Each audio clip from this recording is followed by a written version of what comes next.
ओम शांति। ओम शांति। आज सतगुरुवार है।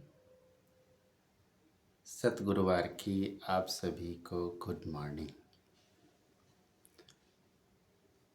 आज साकार मुरली है और साकार मुरली से पहले हम सभी आज का स्वमान सुनते हैं। तो सुनते हैं आज का स्वमान। आज का स्वमान है भगवान मेरा साथी है। लक्ष्य है आज का मुझे निर्भय, निर्वैर और निराकारी बनना है। निर्भय, निर्वैर और निराकारी बनना है। चिंतन है आज का पूरे दिन, मुझ आत्मा के सच्चे साथी एक पिता परमात्मा ही हैं। दुनिया की सब चीज, वस्तुएं, वैभव आदि सब विनाशी हैं। मैं आत्मा अनादि अविनाशी सत्ता हूँ। मैं आत्मा अनादि अविनाशी सत्ता हूँ। परमात्मा शिव भी अनादि और अविनाशी है। शिव बाबा मेरे सखा बंधु हैं।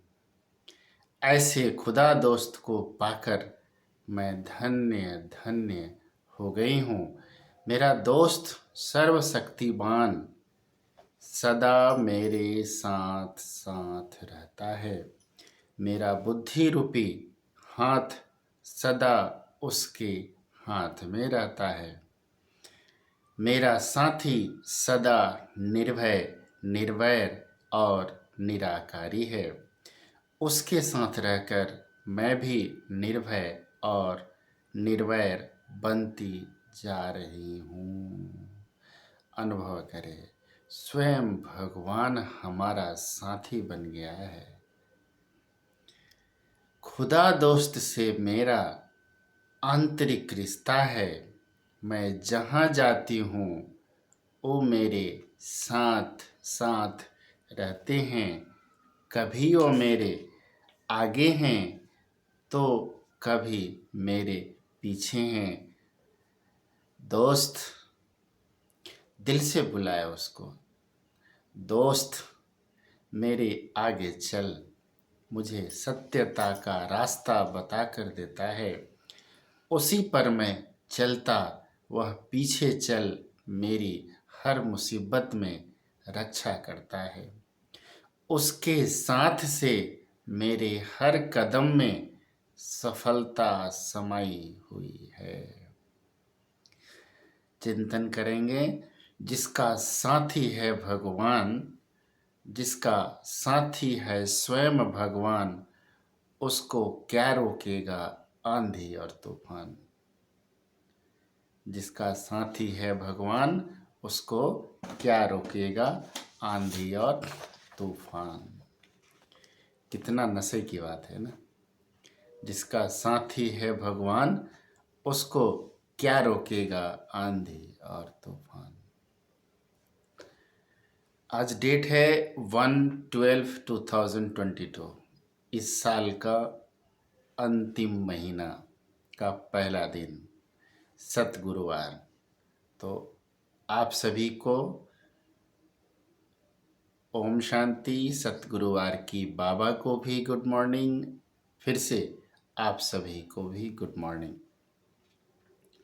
मीठे बच्चे, योगेश्वर बाप आए हैं तुम्हें राजयोग सिखलाने।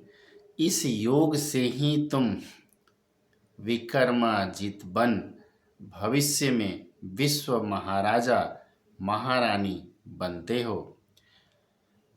आज के मुरली का प्रश्न है, विकर्मों से बचने के लिए कौन सी प्रतिज्ञा याद रखो। उत्तर है, मेरा तो एक शिव बाबा, दूसरा न कोई। एक बाप से सच्चा रूहानी लव रखना है। यह प्रतिज्ञा याद रहे तो विकर्म नहीं होगा। माया देह अभिमान में लाकर उल्टा कर्म कराती है। बाबा उस्ताद है, उसे याद कर माया से पूरी युद्ध करो तो हार नहीं हो सकती। उस्ताद को जब स्मृति में रखेंगे, मेरा उस्ताद मेरे साथ है, तो असंभव भी संभव हो जाएगा। दूसरा प्रश्न है आज की मुरली का, अपने बच्चों प्रति बाप की कौन सी आस है? उत्तर है, जैसे लौकिक बाप चाहते हैं मैं बच्चों को ऊंच पढ़ाऊं, बेहद का बाप भी कहते हैं मैं अपने बच्चों को स्वर्ग की परी बना दूं। दुनिया वाले दुनियावी वातावरण में जो लौकिक बाप हैं वो अपनी बच्चों को ऊंचा बनाने की कोशिश करते हैं, बड़ा पद देने की कोशिश करते हैं, लेकिन हम आत्मा का पिता शिव पिता हम बच्चों को क्या बनाने की आस रखता है? स्वर्ग की परी बना देना चाहता है। बच्चे सिर्फ मेरी श्रीमत पर चले तो श्रेष्ठ बन जाएं। बाबा कहता है कि केवल मेरी श्रीमत पर चलो तो श्रेष्ठ बन जाएंगे। गीत है आज का, तकदीर जगा कर आई हूँ, नई दुनिया बसा कर लाई हूँ। ओम शांति। मीठे मीठे बच्चे जानते हैं हम अपनी नई तकदीर बनाने यहाँ आए हैं। किसके पास? योगेश्वर के पास, सिखलाने वाले ईश्वर के पास। इसको कहते हैं राज योग। ईश्वर योग सिखलाते हैं। कौन सा योग? हठ योग तो अनेक प्रकार का है, यह जिस्मानी योग नहीं है। दुनिया में समझते हैं कि जिस्मानी योग ही सब कुछ है। सन्यासियों का तत्व योग ब्रह्म योग है, उनको ईश्वर योग नहीं सिखाते। तुम बच्चे जानते हो परमपिता परमात्मा हमको फिर से कल्प पहले मुवाफिक राजयोग सिखलाते हैं। कल्प पहले भी सिखलाया था बाबा ने और फिर से सिखला रहा है। सन्यासी ऐसे कभी नहीं कहेंगे यह योग कल्प पहले भी सिखलाया था। उन्होंने तो कल्प को ही लाखों वर्ष का कह दिया है, तो कल्प पहले सिखलाया था कैसे कह सकते हैं हम? और अभी भी सिखला रहा हूँ। तुम बच्चे कह सकते हो वह हठ योगी राजयोग सिखला नहीं सकते हैं। हमको सिखलाने वाला शिव बाबा है, जिसको योगेश्वर कहा जाता है। मनुष्य भूल से श्री कृष्ण को योगेश्वर कह देते हैं। श्री कृष्ण सतयुग का प्रिंस है, वहाँ योग की बात ही नहीं। यह बहुत अच्छी पॉइंट है, समझाने की तरकीब सीखो। युक्ति से समझाया जाता है, तुम्हारा सारा मदार योग पर है। जितना योग में रहेंगे उतना विक्रमाजित बनेंगे। भारत का प्राचीन योग बहुत गाया हुआ है। यह राजयोग परमपिता परमात्मा के सिवाय कोई सिखला ना सके। राजाओं का राजा बनाने वाला योग कोई देहधारी कैसे सिखा सकता है? इसलिए इनका नाम योगेश्वर है। ईश्वर ही राजयोग सिखलाते हैं। किसके लिए राजयोग सिखलाते हैं? क्या भारत को राजाई देते हैं? नहीं, सिर्फ भारत की बात नहीं, तुम बच्चों को सारे विश्व का मालिक बनाने के लिए राजयोग सिखलाते हैं। यह एम ऑब्जेक्ट क्लियर है। फल राजाई कोई टुकड़े पर करेंगे विश्व में तो नहीं करेंगे ना, परंतु कहने में आता है विश्व का मालिक। तुम बच्चे जानते हो, नई दुनिया के लिए हम तकदीर बनाकर आए हैं। सारी विश्व नई बन जाती है। कैपिटल भारत है। तुम्हारे नए विश्व में भी कैपिटल दिल्ली होंगे। उनका नाम गाया हुआ है परिस्तान। तुम हो ज्ञान पढ़िया। हम कौन हैं? ज्ञान पढ़िया। ज्ञान सूर्य की ज्ञान पढ़िया। कितनी बड़ा स्वमान है ना। ज्ञान सागर में गोता खाकर मनुष्य से बदल स्वर्ग की परियां बन जाते हैं। यह मान सरोवर है ना, यह मान सरोवर है ना। कौन सा मान सरोवर? ज्ञान मान सरोवर है ना। कहते हैं वहाँ स्नान करने से मनुष्य परी बन जाते हैं। तुम यहाँ आए हो स्वर्ग की परियां बनने के लिए। तुम बादशाही लेते हो, तुम बादशाही लेते हो। तुम्हारे पास जेवर आदि ढेर होंगे। तुम कहेंगे हम राजयोग सीखते हैं, जिससे हम भविष्य में महाराजा महारानी बनेंगे। परंतु अगर श्रीमत पर अच्छी रीति चलेंगे तो ऐसे मत समझना कि प्रजा में जाने वाले को परी कहेंगे। नहीं, उनको परी की फीलिंग ही नहीं आएंगी, फरिश्तेपन की फीलिंग ही नहीं आएंगी। श्रीमत पर दैवी गुण धारण करने हैं। लौकिक बाप का बच्चों में मोह होता है ना, तो कहते हैं बच्चों को ऊंच पढ़ाऊं। यह बाप भी कहते हैं इन्हों को एकदम स्वर्ग की परी बना दो। कितनी बड़ी उम्मीद है बाबा को हम बच्चों में। श्रीमत पर जितना चलेंगे उतना श्रेष्ठ बनेंगे। कोई भी तकलीफ नहीं है। साहूकारों को सुनने की फुर्सत नहीं होती, मिलती ही नहीं फुर्सत उनको। सिर्फ गरीबों को फुर्सत मिलती है। क्यों गरीबों को फुर्सत मिलती है? क्योंकि उनका ध्यान पैसों में नहीं होता है। वो ज़्यादा पैसा पैसा पैसा नहीं करते हैं। और उनको 2 वक्त की रोटी मिल जाए, क्या बोलते हैं, दाल रोटी खाइए और प्रभु का गुण गाइए। तो उनको दाल रोटी मिल जाए और बाबा मिल जाए, और दुनिया में क्या चाहिए उनके लिए। इसलिए बाबा कहते हैं कि गरीबों को फुर्सत मिलती है। तुम्हारे जितनी फुर्सत किसको नहीं है ना फुर्सत। फुर्सत से बैठ कर के मुरली पढ़ रहे हैं, घर में मुरली का अध्ययन कर रहे हैं, और आप सबको भी मुरली सुना रहे हैं। ये ऑनलाइन जो साधन है इसके द्वारा। जिनको लफड़े ज़्यादा हैं उनका योग लग नहीं सकता है। लफड़े ज़्यादा का मतलब क्या हुआ? जितना दुनियावी साधन बढ़ते जाएंगे, सुख सुविधाएं बढ़ती जाएंगी, बिजनेस बढ़ते जाएंगे, लेन देन बढ़ते जाएंगे, उतने लफड़े भी बढ़ते जाएंगे। आज बाबा बच्ची से पूछ रहा था कि तुम जानती हो कि हम किसके रथ की सेवा कर रहे हैं? घोड़े की संभाल करने वाला समझेगा कि हम फलाने साहब के घोड़े की संभाल कर रहे हैं। तुम भी जानते हो यह किसका रथ है? ये ब्रह्मा बाबा किसका रथ है? शिव बाबा का रथ है।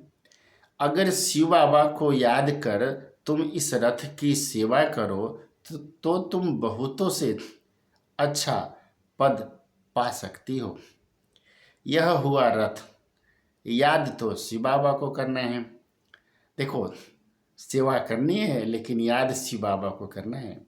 कितना निर्मोही बन जाता है बाबा ना कभी कभी। यह भी याद रहे तो बेड़ा पार हो सकता है। बाबा कहाँ के लिए राजयोग सिखलाते हैं? भविष्य नई दुनिया के लिए, और सिखाते हैं संगम पर। श्री कृष्ण कैसे राजयोग सिखाएंगे वह तो सतयुगी राजाई में था ना। परंतु वह राजाई किसने स्थापन की? बाप ने ना। प्राचीन देवी देवताओं को ऐसा किसने बनाया? किसने राजयोग सिखलाया? वह श्री कृष्ण का नाम लेते हैं। बाप कहते हैं, मैं तुम बच्चों को अभी सिखला रहा हूं। तुम तकदीर जगाकर आए हो भविष्य नई दुनिया में उच्च पद पाने के लिए। बाप कहते हैं, मुझे याद करो तो पवित्र दुनिया का मालिक बनो, और कोई उपाय ही नहीं है। नई दुनिया में पवित्र दुनिया का मालिक बनने के लिए मुझे याद करने के सिवाय और कोई रास्ता ही नहीं है। एक तरफ याद करते हैं पतित पावन आओ, दूसरे तरफ नदियों को कहते हैं पतित पावनी। कितनी भूल की हैं। बात छोटी है परंतु मनुष्यों की आंख खोलनी है। बाप जब आते हैं आकर समझाते हैं कि पतित पावन मैं हूँ, मैं ही तुमको ज्ञान स्नान कराए पावन बनाता हूँ। यह पतित दुनिया है।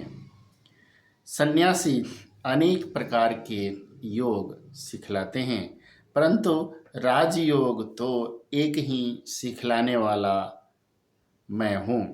परम पिता परमात्मा को ही पतित पावन कहते हैं। उनको कितना याद करना चाहिए? कोई झट धारण करते हैं, गाया हुआ है सेकंड में जीवन मुक्ति। एक जनक थोड़े ही न होगा। मिसाल एक का दिया जाता है, द्रौपदी एक थोड़े ही होगी। सबकी लाज रखते हैं। स्त्री पुरुष दोनों को पतित होने से बचाते हैं। गीता में श्री कृष्ण का नाम लिख दिया है। इस समय तुम बच्चे जो कुछ भी करते हो भक्ति में यादगार बनता है। शिव बाबा का कितना बड़ा मंदिर है। जो सर्विस करते हैं उनका नामाचार होता है, नामाचार निकलता है। तुम्हारा दिलवाड़ा मंदिर एक्यूरेट यादगार है। नीचे तपस्या कर रहे हो और ऊपर में राजाई के चित्र हैं। अभी तुम बाप से योग लगा रहे हो स्वर्ग का मालिक बनने के लिए। स्वर्ग को भी याद करते हो। कोई मरता है कहते हैं स्वर्ग पधारा, परंतु स्वर्ग है कहाँ यह किसको मालूम नहीं है। समझते हैं भारत स्वर्ग था, फिर ऊपर कह देते हैं। बाप समझाते हैं सेकंड में जीवन मुक्ति गाई हुई है ना, फिर भी कहते हैं ज्ञान का सागर है। जंगल को कलम बनाओ, सागर को स्याही बनाओ तो भी खुटता नहीं है। बाबा का ज्ञान इतना विशाल है कि जंगल को कलम बनाओ, सागर को स्याही बनाओ तो भी खुटता नहीं है, तब भी नहीं लिखा जा सकता उनको। पिछाड़ी तक चलेगा तो मेहनत की जाती है ना। सेकंड की बात भी ठीक है। बाप को जाना तो बाप का वर्षा है जीवन मुक्ति। साथ साथ यह समझाया जाता है तो चक्र कैसे फिरता है, धर्म कैसे स्थापन होते हैं। कितनी बातें हैं समझाने की। साथ में बाबा को याद करो, वर्षे को याद करो। तुम याद करते हो, निश्चय भी करते हो। हम विश्व की बादशाही ले रहे हैं, फिर क्यों भूल जाते हो? बाबा कहते हैं जितना याद करेंगे उतने विकर्म विनाश होंगे। इसमें टाइम लगता है जब तक कर्मातीत अवस्था हो जाए। कर्मातीत अवस्था हो गई फिर तो तुम कहाँ रह नहीं सकते हो, इस शरीर में भी नहीं रह सकते हो। बच्चों को वर्षों से समझाते रहते हैं। बात है बिल्कुल सहज। अल्फ और बे चक्र का राज भी बाबा समझाते हैं। बुद्धि में पूरा राज आता है तो फिर औरों को भी समझाना पड़ता है। सारा झाड़ बुद्धि में आ जाता है। बाप से सहजते सहज वर्षा लेना है। कहते हैं बाबा योग नहीं लगता। वास्तव में योग नहीं लगने के पीछे पाप कर्म होते हैं। हमारे ही पाप कर्म हमें ही परेशान करते हैं। बुद्धि का कनेक्शन ऊपर नहीं जोड़ने देते हैं। माया विकर्म करा देती है। बाप समझाते हैं बच्चे अगर विकर्म कर लिया फिर तो बहुत पुरुषार्थ करना पड़ेगा। माया देह अभिमान में लाकर उल्टा काम करा लेती हैं। बाप कहते बच्चे मेरा बनकर कोई भी विकर्म नहीं करो। तुमने प्रतिज्ञा की है ना, मेरा तो एक शिव बाबा दूसरा ना कोई। जैसे कन्या की जब सगाई होती है तो पति के साथ कितना लव हो जाता है, उसको जानती भी नहीं है फिर भी कितना लव हो जाता है। तो बेहद के बाप से कितना लव होना चाहिए, तुम्हारा कितना गुप्त लव है, प्यार है। वह है जिस्मानी, यह है रूहानी। उनकी प्रैक्टिस पड़ गई है, यह तुम घड़ी घड़ी भूल जाते हो, क्योंकि नई बात है ना। भूलने का भी कारण क्या है, नई बात है। अपने को आत्मा समझ बाप को याद करना है। तुम हो खुदाई खिदमतगार, तुम हो रूहानी सेवाधारी। तुम लड़ाई के मैदान में खड़े हो, बाबा उस्ताद भी खड़ा है। कहते हैं माया के साथ पूरी युद्ध करो, जो यह 5 विकार प्रवेश ही न करे। लिखते हैं बाबा यह भूत आ गया। बाबा कहते हैं इन भूतों को भगाते रहो, यह तो अंत तक आएंगे और ही जोर से तूफान आएंगे। अज्ञान में भी कभी नहीं आए होंगे, वह भी आएंगे, ऐसे तूफान आएंगे। तुम कहेंगे वानप्रस्थ में थे, कभी ख्याल भी नहीं आता था। ज्ञान में आने से काम का नशा आ गया। स्वप्न भी आते रहते हैं, यह क्या, यह वंडरफुल ज्ञान है ना। कोई मूझ कर छोड़ कर भी जाते हैं, बाबा बता देता है तूफान बहुत आएंगे। जितना पहलवान बनेंगे माया बहुत पछाड़ेंगे। इसलिए महावीर बन स्थैर्यम बनना है, रहना है। बाबा की याद में रहना है, कर्म में नहीं आना है। कर्म में आने से विकर्म बनता है। बहुत पुरुषार्थ करना है, खराब आदतें निकालनी है। अविनाशी सर्जन जानते हैं, यह बाबा भी जानते हैं, माया के अनेक प्रकार के विघ्न पड़ते हैं। यहाँ बहुत शुद्ध बनना है। चाहते हो हम सूर्यवंशी बने तो लायक बनना पड़े ना। यह है राजयोग, प्रजा योग नहीं है। तो पुरुषार्थ कर राजाई लेनी चाहिए। तुम युक्ति से गुप्त रीति से कहाँ भी जा सकते हो। बोलो हमको बताओ हम किसको याद करें, जो हम दुख से छूट जाएं। भला कहते हैं भारत का प्राचीन योग, वह क्या है। आप हमको राजयोग सिखला सकते हो जो हम राजा बने। ऐसी ऐसी बातें करते ज्ञान में ले आना चाहिए। सेवा करने की युक्ति दे रहा है बाबा। तुम ऐसी पहलवानी दिखाओ जो एक ही बात से उनकी बुद्धि ढीली हो जाए। युक्ति वाले चाहिए। तब बाबा पूछते हैं इतने सर्विसेबल बने हो। बहुत संभाल रखनी पड़ती है।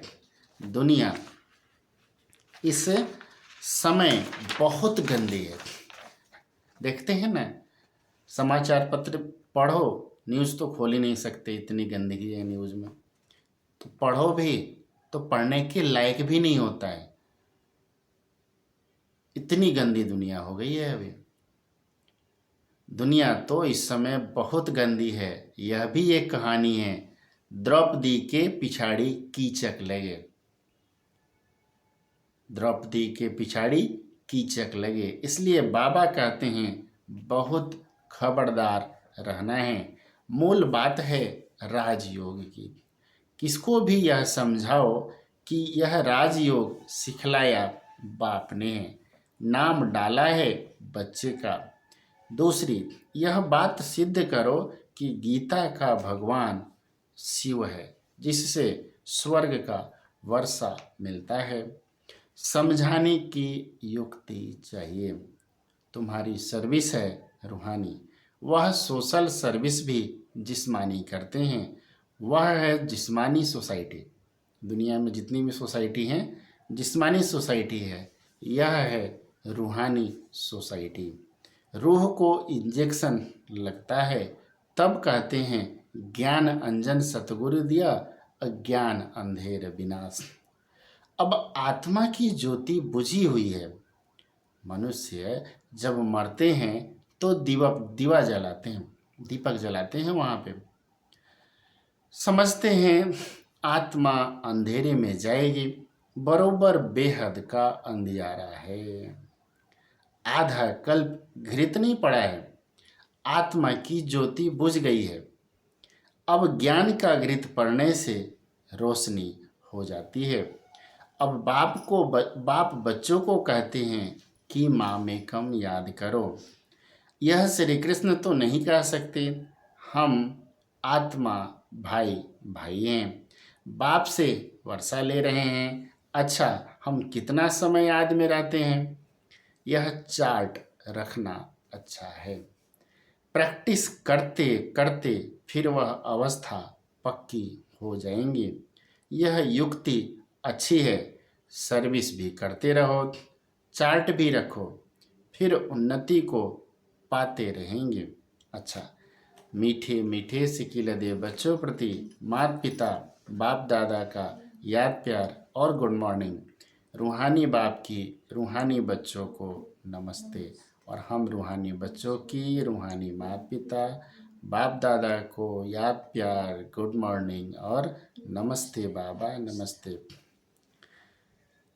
धारणा के लिए मुख्य सार है, कोई भी भूत अंदर प्रवेश न हो, इसकी संभाल रखनी है।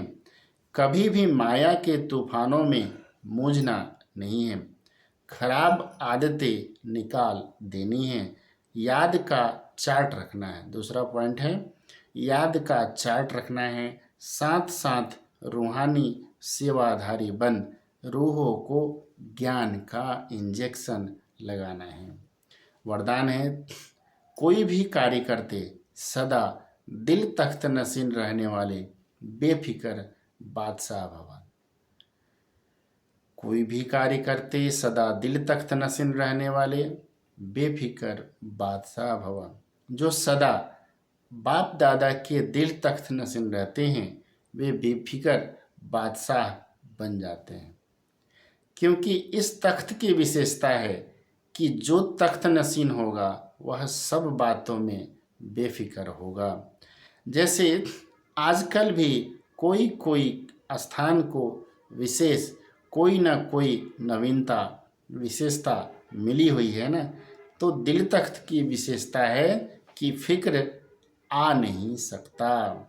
यह दिल तख्त को वरदान मिला हुआ है, इसलिए कोई भी कार्य करते सदा दिल तख्त नशीन रहो। स्लोगन है, नंबर आगे लेना है तो स्नेह और सहयोग के साथ शक्ति रूप धारण करो। नंबर आगे लेना है तो स्नेह और सहयोग के साथ शक्ति रूप धारण करो। और आज फर्स्ट दिसंबर है, तो आज के अव्यक्त इशारे हैं। इस माह बाबा हमें शिक्षाएं देता है कि सच्चे दिल से साहिब को राजी कर परमात्मा दिल तख्त नसीन बनो।